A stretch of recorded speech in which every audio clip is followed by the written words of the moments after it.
Hey, I'm an innocent bystander. They saying I drove a getaway car, but I cannot see. I'm legally blind. That's my story. I'm sticking to it. I'm innocent. Come on this way. Huh? You can see though, right? I'm legally blind. I can see, barely. I'm innocent. I ain't do nothing. I don't know what's going on. All I know is my side of the story. I can't tell no other story. I'm innocent. And Mama, I love you. P.O.P.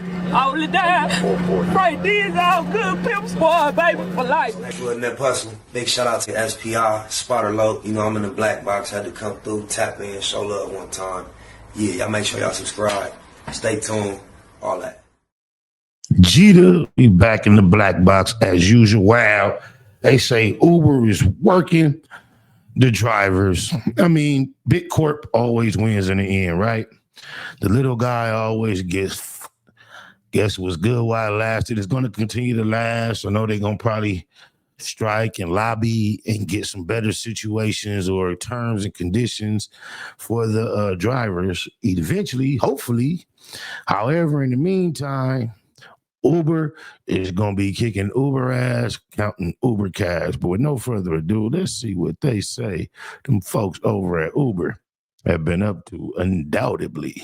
Prices are out of control. Just the other day, I needed a ride from Denver Airport. $90, $87.95 to be exact, for a 22-mile ride at 10 a.m. on a Monday. Is that him? It got me thinking. Does Uber actually want me to believe that this ride is worth $90? Because as much as I don't want to pay $90 for a 22-mile ride, if that money is going to the driver, I can live with that. I yesterday came in from the airport and the app charged me $90. Yes. $90.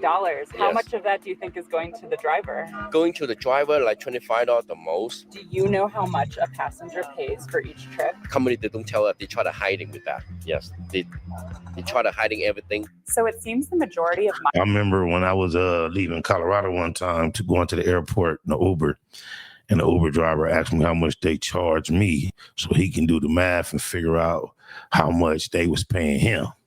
And I can't recall whether he thought it was fair or not. Oh, no, yeah, he was disappointed. He was saying, time passed. If I paid that much, he would have made a lot more. But I didn't pay. Somebody else had paid the promoter. But I'm not sure exactly what the mathematics was, but I can't recall now at this moment. Whatever the price was that I had paid, and when he realized how much he made, he was telling me just months ago he was getting a lot more of that, a bigger percentage of that portion. My money is not going into my driver's pocket, and my driver has no knowledge of the exorbitant price I'm paying or how much of that the company is taking.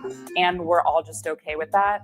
The answer I got at the Denver International Airport from drivers and— That's crazy. They say Denver because that's where I was leaving.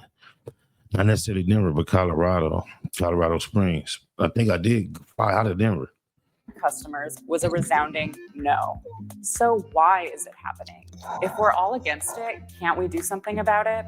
That $90 Uber ride from the Denver airport I keep referencing, I started my investigation there. What unfolded after led me to the truth about how rideshare drivers are paid and the various ways organizers are working to change it. Hi. Well, Isabella? Yes. All right. How are you doing today? I'm good. How are you? I am good. Thanks for asking. Do you drive for Uber and Lyft? I do. I drive full time. I drive over 60 hours a week.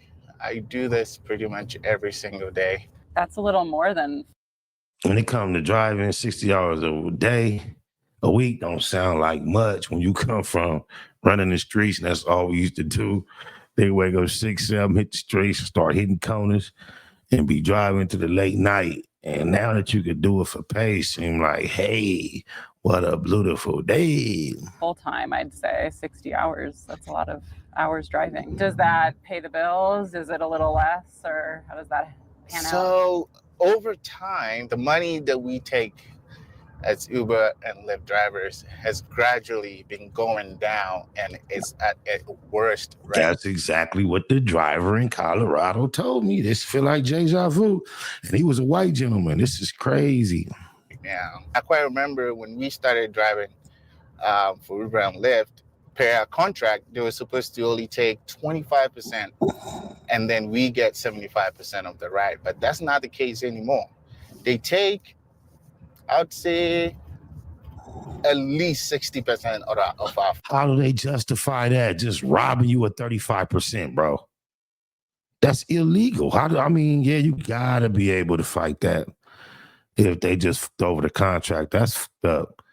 They realized they provided a way for some people to really make some decent, honest money. And then they like reneging on it. That's crazy. There right now. And that is just not good for us drivers. And you have to put in more hours now. There's no transparency, because we used to see how much you as a passenger got charged for the ride, but not anymore. And why do you think these rideshare companies keep this information from you guys and from the customers? Why do you think they hide it? I think they hide it because we know how much they're charging these passengers, and how much, if we knew any more than we already know, what we can demand for. Eric believes Uber and Lyft don't want drivers to understand the full scope of the money each driver is losing per ride, because that would give drivers fuel to demand more.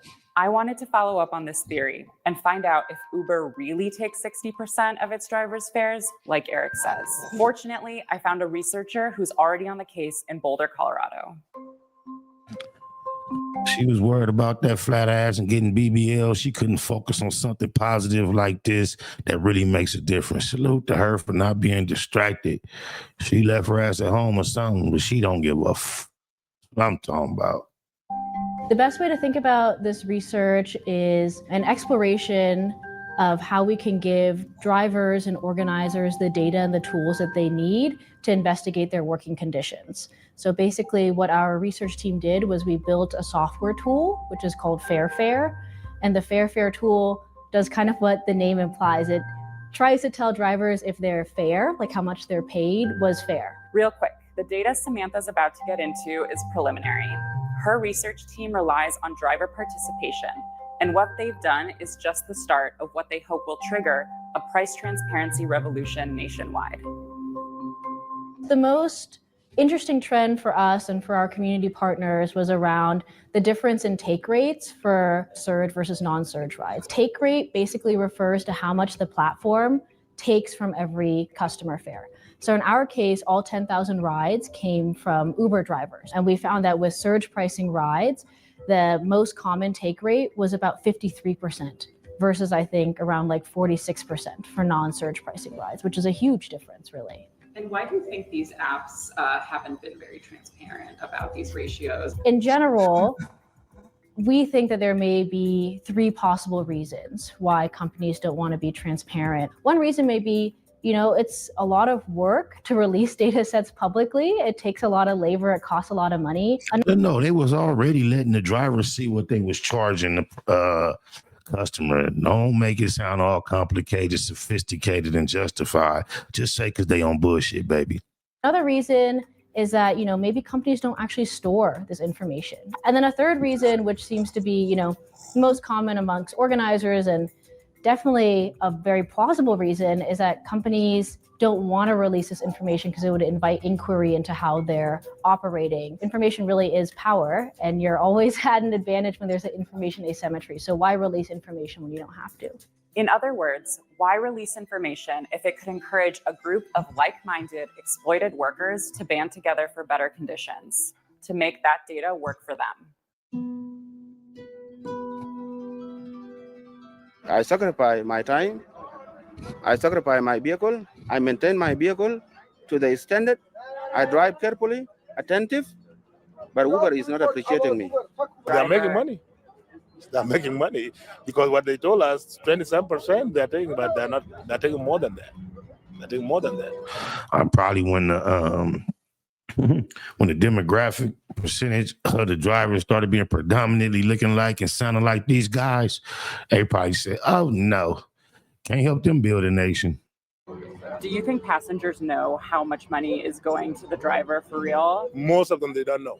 Most of them, they don't know. Like, cause somebody may punch you in the face sometime because if they're mad about the charges. We as drivers have had enough. Uber and Lyft play a very essential role in our communities nationwide. They're celebrating all these record-breaking numbers, but then Are the only drivers she could find were melanated, accented drivers? That's crazy. As if that's the totality of the population of Uber, Lyft drivers that are having a problem with the system, and she is totally not like them. I just wonder about that demographic of this video. they're not actually compensating the drivers who are putting in the work to make this possible. Rideshare drivers want honesty. They want apps like Uber and Lyft to show drivers what each rider is paying and exactly how much of that payment drivers will pocket. In Colorado, That sounds extremely fair. legislators like Stephanie Vigil, a gig worker themselves, are working on just that. Right now, we just want to deal with the companies being obligated to tell all the relevant truth. And so what we focused on primarily was disclosures, mandatory disclosures. So you have to show a breakdown, like what is the customer paying, what's going to the driver, what's going to the company. I would like to see us dig deeper and have a better understanding. Do taxi companies now have an app similar to Uber where you can go to the same taxis you used to have to call on the phone and all that? Have they gathered themselves up into an app to counter this Uber, or do they just operate the same way? What does it take for this industry to continue to exist without hurting people? Vigil is leading a push in the Colorado State House to mandate that gig companies share take rates and other pricing data with the workers. Passing legislation like Vigil's is key to empowering rideshare drivers and leveling the balance of I can't find them, but black drivers, that's crazy, cuz. power between corporations and workers. The model that we are playing on is And the white saviors coming to help these black drivers. I can't help but notice the dynamic. They could have been way more diverse in the way they produced this content. I swear. in the gig economy is that of an independent contractor, that you work for yourself and not for the companies. The right to say no is what makes you an independent contractor. If you can't actually say no, then you're hired and you should be paid like it. So in order for you to be able to proactively say, yes, that's an offer I want, and no, that's an offer I don't want, is you have to know enough about what you're getting paid. They want to be able to gamify you into doing more work for less so they can charge the customer more for it. Meanwhile, they make off with billions.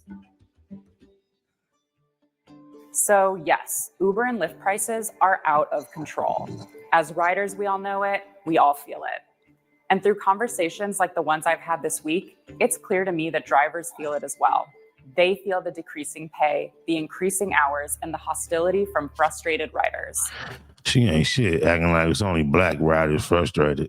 But only through Drivers. conversations with riders are they able to discover why they are feeling all these factors. Rideshare apps like Uber and Lyft are dedicated to their bottom line. And if that means hiding just how much money they're taking from its drivers to avoid widespread backlash, or God forbid a strike, then that's what they'll do. And they'll continue doing it until more studies take place, more drivers get motivated to fight for their rights, and more customers and legislatures speak out nationwide. The critical thing to recognize about gig drivers is that we are kind of the first line in this problem. But we won't be the last. I think if these companies can find out and establish for themselves that there's no regulatory model that can hold them accountable, there's no one who can force them to tell the truth, they can do anything they want, they own the joint, they will spread this model to other sectors of the workforce. It is coming for your job if you don't snap out of it and pay attention, frankly. At the end of the day, Uber just provides a platform. We put in the hours. We do our maintenance on the cars. We pay for insurance. We do basically everything for ourselves. We need them to be accountable for, their actions.